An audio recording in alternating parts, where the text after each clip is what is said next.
سیلاب کے اندر جتنے مسلمان زخمی ہوئے، جتنے مسلمان فوت ہوئے، وہ اہل ایمان ہمارے بھائی ہے، ان کا درد ہمارا درد ہے۔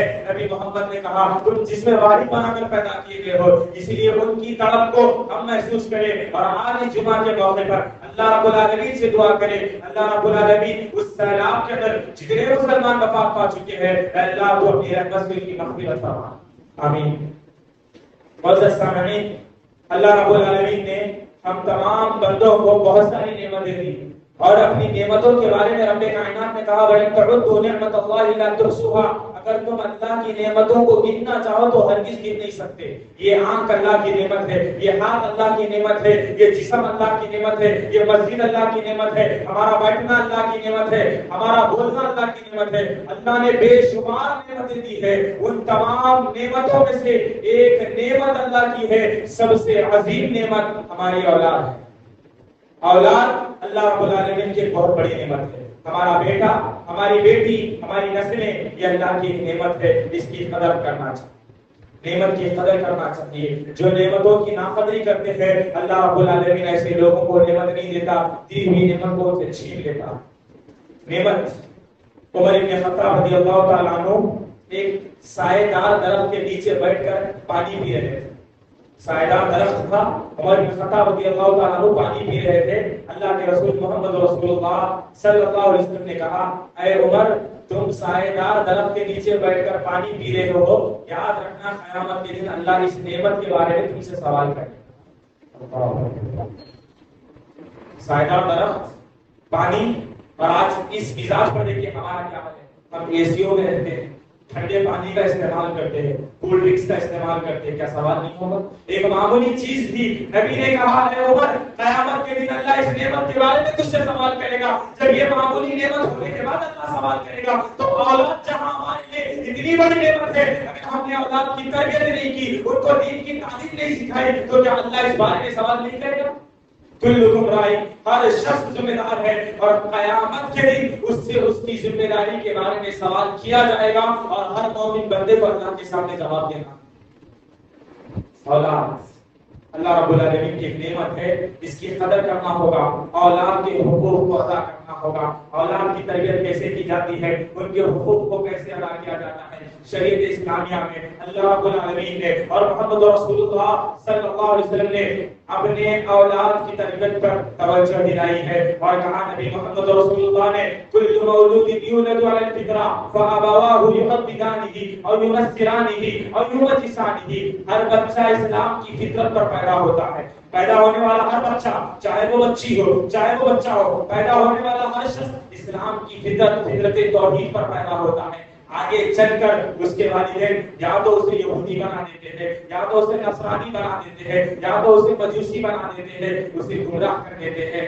اولاد کی تربیت میں والدین کا بہت بڑا کردار ہوتا ہے، کیونکہ والدین اس کے لیے علم کی سرمایہ ہے۔ بچہ بگڑتا ہے تو والدین کی وجہ سے بگڑتا ہے، بچہ سدھرتا ہے تو والدین کی وجہ سے سدھرتا ہے۔ والدین کو چاہیے کہ سب سے پہلے وہ خود کی اصلاح کرے، کہ اپنے اولاد کی صحیح تربیت کرے۔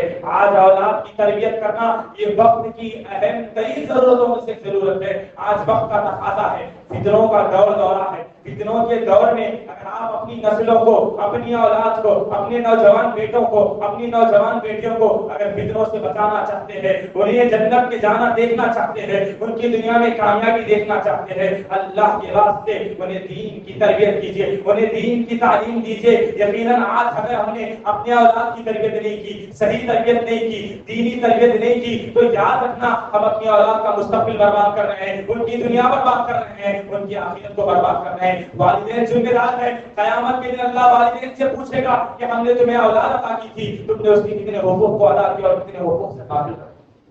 تیار رہیے اللہ کے سوال کا جواب دینے کے۔ آج جو نعمت ہمارے آنکھوں کے سامنے ہے اس کی قدر کریں۔ آج چھوٹا بچہ جو ہمارا پیدا ہوا 2 سال کا 3 سال کا، اس کی عمر بڑھتی جا رہی ہے، مگر تربیت کا کوئی رجحان ماں باپ کے دلوں میں پیدا نہیں ہو رہا۔ کیا وجہ ہے؟ کیا وجہ ہے کہ آج ہمارے ماں باپ اولاد کی تربیت سے غافل ہیں؟ اس کے بہت سارے اسباب ہیں۔ آج ہمارا چھوٹا بچہ کھانا اس کو کھلایا جاتا ہے، حقیقت مانیے معاشرے کا عالم یہ بن چکا ہے، ہمارا چھوٹا بچہ اس وقت تک کھانا نہیں کھاتا جب تک کہ اس کے ہاتھ میں موبائل فون نہ تھما دیا جائے، ہمارا بچہ اس وقت تک بستر پر نہیں آتا جب تک کہ اس کے فون کی لالچ نہ دے دی۔ آج ماں باپ نے ایسی تربیت اپنے بچوں کو فون دے کر انہیں کھانا کھلایا، انہیں فون دے کر انہیں سونا سکھایا. آج ہمارے ماں باپ بگڑتے ہیں. اولاد کی بے راہی کا شکار سب سے پہلے ماں باپ. ماں باپ نے غلط تربیت کی، اس لیے اولاد نے غلط تربیت کے پرورش پائی. ہم اپنے آپ کی اصلاح کریں. والدین اللہ سے ہر معاملے میں ڈرتے رہیں. اللہ نے جو نعمت دی ہے یہ بھی ہدایت نہ کرنے دینا. آج ہمارے اولاد کی تربیت ہم نہیں کر رہے ہیں. ہمارا بچہ ہماری آنکھوں کے سامنے بچپن سے لے کر جوانی کی عمر کو پہنچ رہا ہے. ہماری بیٹیاں جوانی کی عمر کو پہنچ رہی ہے، لیکن انہیں دین کی کوئی تعلیم نہیں معلوم، انہیں تفسیر نہیں معلوم، انہیں قرآن کی آیت پڑھنا نہیں آتا. وہ نوجوانی کی دہلیز پار کر چکے ہیں، لیکن وہ نورانی قاعدہ پڑھنے کی صلاحیت نہیں رکھتے. وہ چھوٹے بچہ جب اس کو دین کی پرورش بچپن میں کی جانی چاہیے تھی، آج بڑے ہونے کے بعد آپ اس کی تربیت کر رہے ہیں. کیسے ممکن ہے؟ ایک جھاڑ جب چھوٹا ہوتا ہے اسے توڑا جا سکتا ہے، اس کے پتوں کو کھینچا جا سکتا ہے، اس کی ڈالی کو جڑ سے اکھاڑا جا سکتا ہے، لیکن جب جھاڑ بڑا ہو جائے، جب درخت بڑا ہو جائے، اسے ہلایا نہیں جا سکتا. بچپن میں بچوں کی تربیت کرنا شروع کیے. یہ بچپن کا مرحلہ تربیت کا صحیح مرحلہ ہے. امام ابن تیمیہ رحمۃ اللہ علیہ کہتے ہیں اپنے بچوں کی پرورش، اپنے بچوں کی تربیت بچپن سے کیجیے. یہی تربیت کا پہلا اصول ہے. تربیت کا پہلا اصول یہ کہ آپ بچپن سے کریں. آپ اپنے بچوں کو بچپن میں ایسا لباس پہناتے ہیں جو شریعت کے خلاف ہوتا ہے. آج ہماری چھوٹی بچی جینس پینٹ پہنتی ہے، کہا جائے ایسا مت پہناؤ تو کہا جاتا ہے ابھی بچی.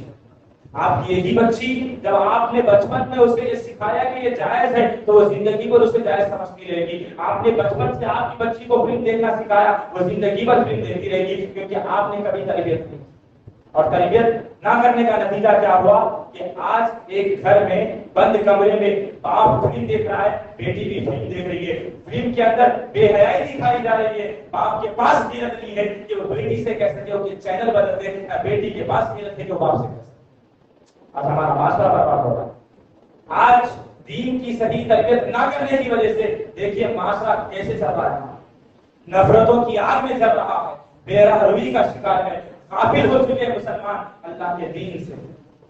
اپنی اولاد کی صحیح تربیت نہ کرنے کا انجام دنیا میں ہم بھگت رہے ہیں اور آخرت کے دن میں خسارہ پانے والوں میں اولاد کی صحیح تربیت. آج ہماری اولاد ہمارے سامنے گناہ کر رہی ہے، لیکن باپ کو کوئی فکر نہیں ہے، ماں کو کوئی فکر نہیں ہے. بیٹی گالی دے رہی ہے، باپ کو فکر نہیں ہے. بیٹا برے الفاظ استعمال کر رہا ہے، ماں کو فکر نہیں ہے. بیٹا غیر اخلاقی اشیاء والے ہر کام کو اپنا رہا ہے، ماں باپ کو فکر نہیں ہے. کیوں؟ کیونکہ ماں باپ اس سے بڑے اہم ذمہ دار ہمارے بیٹے ہیں. وہ بیٹے کی اصلاح کیسے کرے جب وہ خود گنہگار ہو؟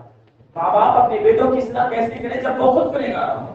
آج معاشرے میں بہت سارے گناہ انجام دیے جاتے ہیں، بہت سارے گناہ، اور بعض گناہ ایسے ہیں جن کو انسان گناہ نہیں سمجھتا. کیوں نہیں سمجھتا؟ کیونکہ اس کو گناہ کرنے کی وجہ سے اس کے دل میں یہ بیٹھ چکا ہے کہ یہ برائی نہیں ہے. دل میں یہ مضبوطی سے دل میں بٹھا چکا ہے کہ یہ جو کیا جا رہا ہے یہ گناہ نہیں ہے، جبکہ اللہ نے اسے گناہ قرار دیا. ہم نے گناہ پر گناہ اتنے کیے، گناہ پر گناہ اتنے کیے کہ آپ کو گناہ نظر نہیں آتا. ہماری ذہنوں میں یہ بات نہیں ہے کہ وہ چیز گناہ ہے. ان تمام گناہوں میں جہاں ہماری اولاد ملوث ہے وہیں پر والدین بھی اس کے بڑے ذمہ دار بنے ہوئے ہیں. آج معاشرے میں جو گناہ انجام دیا جاتا ہے جو کہ بدترین ہے، برا ہے، بدترین فعل ہے، اللہ اور اس کے رسول نے شریعت میں سے حرام قرار دیا ہے. آج وہ گناہ اولاد تو کر رہی ہے، ساتھ ہی ساتھ ماں باپ بھی کر رہے ہیں، جس کی وجہ سے اولاد پر ان کی تربیت کا کوئی اثر نہیں پڑتا. وہ گناہ ہے گانا بجانا، گانے سننا. گانا سننا اتنا بدترین جرم ہے، شریعت نے اسے حرام قرار دیا ہے، لیکن ہمارے ذہنوں میں یہ چیز بری نہیں لگتی کیونکہ شیطان نے ہمارے لیے ہمارے برے اعمال کو اچھا بنا کر پیش کر دیا. ہمارے برے اعمال کو شیطان نے ہمارے لیے اچھا بنا کر پیش کر دیا. اب یہ بری چیز ہمیں بری نہیں لگتی کیونکہ شیطان نے ہمارے دلوں کو ایمان سے قابل کر دیا. گانا کیا ہے؟ قرآن مجید میں سنیے آج کہ گانا کتنا بڑا جرم ہے. اللہ رب العالمین کہتا ہے سورہ لقمان سورہ نمبر 36 آیت نمبر 5 وَمِنَ النَّاسِ مَن يَشْتَرِي لَهْوَ الْحَدِيثِ لِيُضِلَّ عَن سَبِيلِ اللَّهِ بِغَيْرِ عِلْمٍ وَيَتَّخِذَهَا هُزُوًا أُولَٰئِكَ لَهُمْ عَذَابٌ مُّهِينٌ. بعض لوگ ایسے ہیں جو بیکار چیزوں کو خریدتے ہیں. اللہ رب العالمین کہتا ہے لوگوں میں بعض لوگ ایسے ہیں جو بیکار چیزوں کو خریدتے ہیں. کیوں خریدتے ہیں؟ لِيُضِلَّ تاکہ لوگوں کو گمراہ کرے. بغیر علم، بغیر علم کے لوگوں کو اللہ کی راہ سے گمراہ کرے، اس لیے وہ بیکار چیزوں کو خریدتے ہیں اور چاہتے ہیں کہ دین اسلام کا مذاق ہو رہا ہے. ایسے ہی لوگوں کے لیے رسوا کن عذاب تیار کیا. جب یہ آیت کریمہ نازل ہوئی تو کچھ لوگ عبداللہ بن مسعود رضی اللہ تعالیٰ عنہ کے پاس آئے اور کہنے لگے کہ اے عبداللہ بن مسعود رضی اللہ تعالیٰ عنہ، ہم نے آیت کریمہ پڑھی، اللہ کہتا ہے کہ لوگوں میں بعض لوگ ایسے ہیں جو بیکار چیزوں کو خریدتے ہیں تاکہ لوگوں کو اللہ کی راہ سے گمراہ کرے اور دین اسلام کا مذاق اڑائے، ایسے بھی لوگوں کے لیے دردناک عذاب ہے۔ آیت کریمہ میں بیکار چیزوں کو خریدنے کا کیا مطلب ہے، ہمیں سمجھ میں نہیں آیا۔ تو عبداللہ بن مسعود رضی اللہ تعالیٰ عنہ نے جو جواب دیا، مفسر ابن کثیر رحمۃ اللہ علیہ نے اپنی تفسیر میں لکھا ہے، عبداللہ بن مسعود رضی اللہ تعالیٰ عنہ کہتے ہیں اللہ کی قسم میں نے محمد رسول اللہ صلی اللہ علیہ وسلم کو فرماتے ہوئے سنا، وَمِنَ النَّاسِ مَن يَشْتَرِي لَهْوَ الْحَدِيثِ، بیکار چیزوں کو خریدنے کا مطلب گانے بجانے والی چیزوں کو خریدنا۔ امام ابن حجر اسقلانی رحمۃ اللہ علیہ کہتے ہیں گانے بجانے والی چیزوں کو خریدنا، ان کا استعمال کرنا، اس کا مطلب یہ ہے کہ انسان گانا سنے، اس سے مزے حاصل کرے، گانوں کا رجحان پیدا کرے، گانوں کو بڑھاوا دے، گانوں والی چیزوں کو خریدے۔ یہ ایسا شخص ہے جو دین اسلام کا مذاق اڑاتا ہے۔ یقیناً گانا سننا شریعت اسلامیہ کا مذاق ہے، گانا سننا انسان کے دل میں نفاق پیدا کرتا ہے، گانا سننا شریعت میں حرام ہے۔ یہ وہ گناہ ہے جسے اللہ نے کہا لوگ اللہ کی راہ سے گمراہ کرتے ہیں۔ یہ چیز ہم کو بری نہیں لگتی کیونکہ شیطان نے ہمارے لیے ہمارے اعمال کو مزین کر کے بنا دیا۔ آج ہماری اولاد ہمارے سامنے گانے سن رہی ہے، گھروں میں گانے بج رہے ہیں، لیکن باپ کا ضمیر مر چکا ہے، ماں کی غیرت مر چکی ہے کہ اپنے بیٹے کو دین کی تربیت دے سکے کہ بیٹا کھانا حرام میں مت کھا۔ یہ چیز ہم کو بری نہیں، ہم نے اولاد کی تربیت کی۔ عبداللہ بن عمر رضی اللہ تعالیٰ عنہ کہتے ہیں دعاتی کو اولاد کو اپنے اولاد کی تربیت کرو، بالاخلاق والاعمال، اپنے اعمال کے ذریعے، اپنے اخلاق کے ذریعے۔ والدین اپنے اخلاق کو سدھاریں، اپنے اعمال کو بدلیں۔ اگر والدین سدھر جائیں گے، وہ خود کی اصلاح کریں گے، ان کے اعمال میں سدھار آئے گا تو یقیناً اولاد ان کی اطاعت و فرما بردار بنے گی۔ ایک لڑکا اپنے والد کی بڑی نافرمانی کرتا تھا، والد کو اپنے لڑکے سے بڑی شکایت تھی، تو والد محترم عمر بن خطاب رضی اللہ تعالیٰ عنہ کے پاس آئے، کہنے لگے کہ اے امیر المؤمنین، میرا بیٹا ہے جو میری اطاعت نہیں کرتا، میری بات نہیں مانتا۔ تو عمر بن خطاب رضی اللہ تعالیٰ عنہ نے کہا جاؤ اپنے بیٹے کو لے کر آؤ۔ جب وہ بیٹے کو لے کر آیا، عمر بن خطاب نے پوچھا اے لڑکے بتا تو اپنے والد کی بات کیوں نہیں کرتا، اپنے والد کی بات کیوں نہیں مانتا؟ تو بچہ کہنے لگتا ہے اے امیر المؤمنین، یہ ایسے کام کرتے ہیں میرے ساتھ اور سلوک کرتے ہیں کہ میں ان کے ساتھ اچھا سلوک کروں، یہ کیسے ممکن ہے؟ عمر نے پوچھا بتا تیرے والد نے تیرے ساتھ کیا سلوک کیا؟ کہا انہوں نے میری ماں کا انتخاب صحیح نہیں کیا، انہوں نے میرے لیے جو ماں لے کر آئے وہ یہودیہ ہے جو کہ دین والی نہیں ہے، ایک یہودی ماں کو لا کر کہتے کہ میں ان کی اطاعت کروں، انہوں نے میرا نام اچھا نہیں رکھا، انہوں نے میری دین کی تربیت صحیح نہیں کی، اور آج جو امید کرتے ہیں کہ میں ان کے ساتھ اچھا سلوک کروں۔ تو عمر بن خطاب رضی اللہ تعالیٰ عنہ کہتے ہیں نوجوان، تو نے اس کے لیے یہودی ماں کا انتخاب کیا، تو نے اس کا نام اچھا نہیں رکھا، تو نے اس کی تربیت ادا نہیں کی، تو بتا اب یہ تیرا حق کیسے ادا کرے گا؟ اس کے بعد عمر بن خطاب رضی اللہ تعالیٰ عنہ کہتے ہیں ہر والدین کے لیے ضروری ہے کہ اپنی اولاد کو دین کی صحیح تربیت کرے۔ اگر وہ دین کی تربیت نہیں کریں گے تو یہ حقوق العباد میں کوتاہی ہے، اور حقوق العباد میں کوتاہی معاف ہونے والی ضرورت ہے آج ماں باپ کو کہ وہ اپنے اولاد کی لمحہ لمحہ تربیت کرے، ان کی فکر کرے۔ آج ہمارا نوجوان بچہ بلا روٹی کا شکار ہوتا جا رہا ہے، لیکن ماں باپ کو کوئی فکر نہیں۔ ہمارا بچہ راتوں میں دیر سے گھر کو آ رہا ہے، ماں باپ کو کوئی فکر نہیں۔ ہمارا بچہ پیسے لا رہا ہے، حلال کے لا رہا ہے، حرام کے لا رہا ہے، ماں باپ سوال نہیں کرتے۔ آج ہمارا بچہ یہودیوں کی نقالی کر رہا ہے، ماں باپ سوال نہیں کرتے۔ آج ہمارا بچہ نماز نہیں پڑھتا، ماں باپ سوال نہیں کرتے۔ آج ہمارا بچہ روزے نہیں رکھتا، ماں باپ سوال نہیں کرتے۔ آج ہمارا بچہ دینی تعلیم سے واقف نہیں ہے، ماں باپ سوال نہیں کرتے۔ جہاں اتنی ساری خامیاں ہیں، خوش نصیب ہے وہ والدین جنہوں نے اپنی اولاد کی صحیح تربیت کی، خوش نصیب ہے، مبارکباد ہے وہ والدین جنہوں نے اپنے بچے کو دین کی تعلیم دی، دین کی صحیح تربیت کی۔ کتنے ایسے نوجوان بچے ہیں نماز پڑھانے کے لیے مصلی پر آتے ہیں، ان کے والد سے پوچھے خوشی کیا ہوتی ہے جب وہ اپنے امام بیٹے کی امامت میں نماز پڑھتے ہیں، اس کی خوشی اور مسرت کا کیا عالم ہوتا ہے۔ وہ دنیا میں بھی سرفراز ہے، قیامت کے دن بھی شکر ہونے والے ہیں۔ اسی لیے چاہتا ہوں کہ بیٹھنے والے مسجد کے ہر والدین، ہر والدہ آج سے عزم کرے کہ وہ اپنی اولاد کی صحیح تربیت کریں گے، اپنی اولاد کا حق ادا کریں گے۔ قیامت کے قریب بہت سارے فتنے آئیں گے۔ ابو موسیٰ اشعری رضی اللہ تعالیٰ عنہ کہتے ہیں نبی صلی اللہ علیہ وسلم نے فرمایا قیامت جیسے جیسے قریب آئے گی فتنوں کا زمانہ آتا جائے گا، لوگ فتنوں میں مبتلا ہوتے چلے جائیں گے، حتیٰ کہ قیامت کے قریب اتنے برے دن آئیں گے کہ اتنے برے فتنے آئیں گے کہ انسان رات میں مومن ہوگا تو صبح ہوتے ہوتے کافر ہو جائے گا، صبح میں مومن ہوگا تو شام ہوتے ہوتے کافر ہو جائے گا، فتنوں کا دور ہوگا۔ اور آج یہ وہ دور ہے کہ ہر طرف فتنے پھیلے ہوئے، عاشقی کا فتنہ، سوشل میڈیا کا فتنہ، موبائل فون کا فتنہ، بے حیائی کا فتنہ، جو آج امت ساری کی ساری قدم قدم پہ فتنوں میں مبتلا ہے۔ ایسے فتنوں کے دور میں اگر تمہاری کوئی چیز بچا سکتی ہے تو وہ اللہ کی کتاب اور والدین کی صحیح تربیت ہے جو تمہیں فتنوں سے بچا کے رکھنے والی ہے۔ نبی صلی اللہ علیہ وسلم نے فرمایا فتنے آئیں گے، برے دن آئیں گے، یہ اچھے دن کے خواب دکھانا بند کیجیے، اب اچھے دن آنے والے نہیں ہیں، اب نبی آنے والے نہیں ہیں، اب تربیت کے لیے کوئی معلم آنے والا نہیں ہے، والدین کو چاہیے کہ وہ اولاد کی تربیت کرے، برے دن آ رہے ہیں، فتنوں کے دور آ رہے ہیں۔ نبی نے فرمایا میری امت میرے جانے کے بعد فتنوں میں مبتلا ہو جائے گی،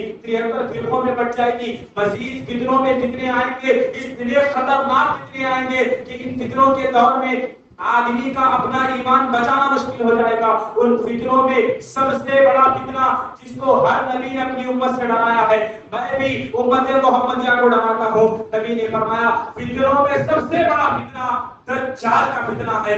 قیامت کی علامتوں میں سے ایک بہت بڑی علامت دجال کا خروج ہے۔ اب دنیا میں دجال آنے والا ہے، دنیا کے اندر دجال دنیا کا سب سے بڑا فتنہ ہے۔ یہ دجال دنیا میں آئے گا، اپنی حکومت کرے گا، لوگوں کے ایمان کو خراب کرے گا۔ یہ جب فتنہ دنیا میں آئے گا لوگوں کا اپنا ایمان بچانا مشکل ہو جائے گا۔ ترمذی کی روایت ہے، نبی صلی اللہ علیہ وسلم نے فرمایا اللہ رب العالمین دجال کے دنیا میں آنے سے 3 سال پہلے آسمان کو حکم دے گا کہ وہ 1/3 حصہ بارش کو کم کر لے، زمین کو حکم دے گا کہ 3 حصہ اناج کو کم کر دے، آسمان بارش کم کر دے گا، زمین اناج کم کر دے گی۔ دجال کے خروج ہونے سے 2 سال پہلے اللہ پھر آسمان کو حکم دے گا کہ وہ بارش کو اور مزید کم کر دے، زمین کو حکم دے گا کہ وہ اناج کو مزید کم کر دے، آسمان اور بارش کم کر دیں گے۔ پھر دجال جب نکلے گا، جس دن دجال کا خروج ہوگا، جب دجال دنیا کے اندر آئے گا، بدترین فتنہ، سب سے بڑا فتنہ جب دنیا کے اندر آئے گا، اللہ آسمان کو حکم دے گا مکمل طور پر بارش روک دی جائے، اب بارش نہ برسائی جائے۔ اللہ زمین کو حکم دے گا اناج نہ اگایا جائے، مکمل طور پر اناج ختم کر دیا جائے۔ جب یہ حدیث صحابہ کرام نے سنی، پوچھا یا رسول اللہ اگر ایسا ہوگا کہ جس دن دجال دنیا میں آئے گا آسمان سے بارش نازل نہیں ہوگی، زمین سے اناج نہیں نکلے گا، تو مومن کیا کھائیں گے، مومنوں کا کھانا کیا ہوگا؟ رسول اللہ صلی اللہ علیہ وسلم نے فرمایا جس دن دجال خروج کرے گا آسمان سے بارش نہیں ہوگی، زمین سے اناج نہیں نکلے گا، بلکہ اس وقت اہل ایمان اللہ کا کلام قرآن مجید پڑھیں گے، مومن اللہ کا ذکر کرتے جائیں گے، اللہ ان کے جسم میں توانائی طاقت عطا کرتا چلا جائے گا۔ دجال کا جس دن خروج ہوگا اس دن مومن سورہ کہف پڑھیں گے، اللہ کا کلام پڑھیں گے اور وہی مومنوں کا کھانا بن جائے گا۔ اللہ کا ذکر مومنوں کا کھانا بن جائے گا۔ اس حدیث کو سننے کے بعد کتنے والدین ہیں جنہوں نے اپنی اولاد کی تربیت کی، اپنی اولاد کو تعلیم دی کہ آؤ بیٹا قرآن مجید پڑھاتا ہوں۔ کس باپ کے پاس اتنی مجال ہے کہ وہ اپنے بیٹے کو گھر میں بٹھا کر آدھا گھنٹہ قرآن مجید کی تعلیم دے؟ باپ کو قرآن پڑھنا نہیں آتا، وہ بیٹے کو قرآن پڑھنا کیا سکھائے؟ آج ہمارے والدین کو قرآن پڑھنا، والدین ذمہ دار۔ آج ہمارا بچہ نوجوانی کی دہلیز پار کر چکا ہے، انجینئر بن چکا ہے، ڈاکٹر بن چکا ہے، اسپیشلسٹ بن چکا ہے، نہ جانے کتنی ڈگری حاصل کر چکا ہے، مگر افسوس کی بات یہ ہے کہ 15 سے 20 سال کا ہمارا نوجوان بچہ ایک آیت قرآن کی بغیر نہیں پڑھ سکتا۔ یہ اسلام ہے؟ یہ تربیت ہے؟ اللہ سوال کرے گا۔ آج ہماری اولاد کو قرآن پڑھانا نہیں آتا، ہمیں افسوس نہیں ہے اس بات۔ وہ خود اپنے آپ کی اصلاح کریں گے، انشاءاللہ وہ آگے چل کر اپنے اولاد کی اصلاح کر سکیں گے۔ اللہ رب العالمین سے دعا ہے کہ اللہ رب العالمین ہم تمام کو خود کی سب سے پہلے اصلاح کرنے کی توفیق عطا فرمائے۔ باری تعالیٰ ہمیں اپنی اولاد کی صحیح دینی علمی تربیت کرنے کی توفیق عطا فرمائے۔ باری تعالیٰ فتنوں کے دور میں ایمان کو بچانے والے جتنے اعمال ہیں اللہ تم اعمال کو بجا لانے کی توفیق عطا فرما۔ باری تعالیٰ مساجد سے آگے جڑے رہنے کی توفیق عطا فرما۔ باری تعالیٰ 5 وقت کی نماز تیرے دربار میں آ کر پڑھنے کی توفیق عطا فرما۔ باری تعالیٰ جتنے مسلمان غافل ہے، تیرا حلم کے شکار ہے، اے اللہ تجھے دین کی طرف ہدایت عطا فرمانا۔ آمین۔